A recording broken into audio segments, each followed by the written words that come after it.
in looking what our usage was compared to what our usage will be after the program, what our cost is, I'm a very accurate record keeper. I actually have a spreadsheet of all of our energy usage and how much and how many kilowatts. We use an average of 6,000 kilowatts a year in this home.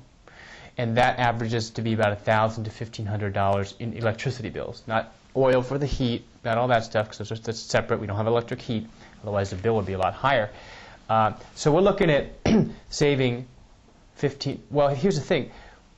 When they put you on the program, they evaluate your usage, 6,000 kilowatts a year for us, and then they see how many solar panels they can get on your roof. Because they want to cover the cost of your yearly output. By law, they can't put more panels on than you produce, because then you'd be overproducing. The programs are designed just to get you to have zero energy costs.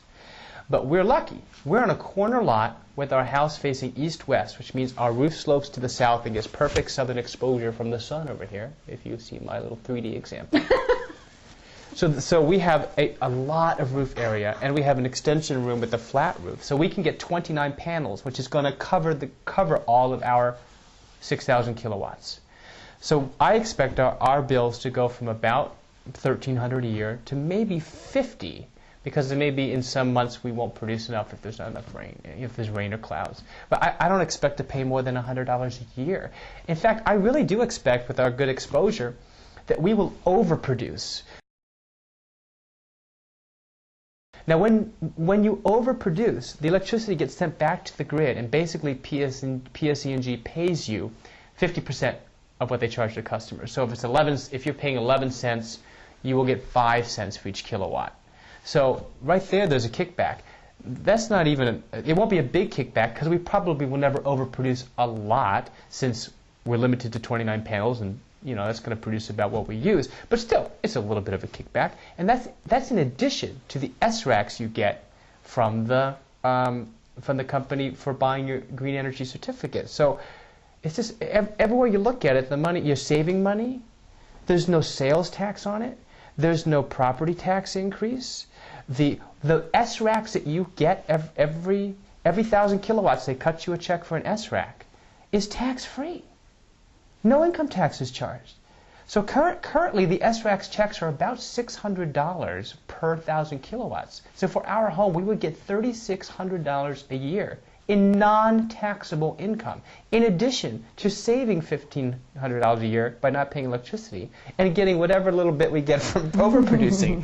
I mean, it's just kind of remarkable. So when that's happening, if your overhead is low enough, if your home equity line is low enough, and you're making $3,600 a year, and it's going right to the loan, you can pay it off in 5 to 8 years. And because New Jersey and the feds are kicking in subsidies, your loan can be well under $20,000. And that's for someone with 29 panels. If you only had 5 or 6, your loan would be a lot less. So it's a no-brainer for us. It's just good. The only thing I would say is that every house is different. Everybody can get electricity from the grid. Not everybody can get sunlight. You might have another structure that's blocking it. You might have a tree. Your roof might slant a different way. And so you might not have enough space to put up enough panels to cover your costs. So the only way to know is really to get an evaluation. And you can get an evaluation from anyone, but we did from Matt Moore at Home Depot. And one of the things I liked about it is he's very low-key. He doesn't even call you or come to the house. He drives by and takes pictures and emails them to you and says, this is what I think you have good exposure. If you want to talk about it more, let me know. And then he just doesn't call unless you call him. I mean, it's so low-key. No one's pushing. No one's trying to sell you anything. It's just offering information. And so anyone can go to Home Depot and talk to Matt or talk to whoever's at their local Home Depot and have a drive-by. They don't even need to have an in-home presentation, because I know some people feel that could be intimidating. So you can find out whether or not you even qualify for the program without even having to talk to anyone.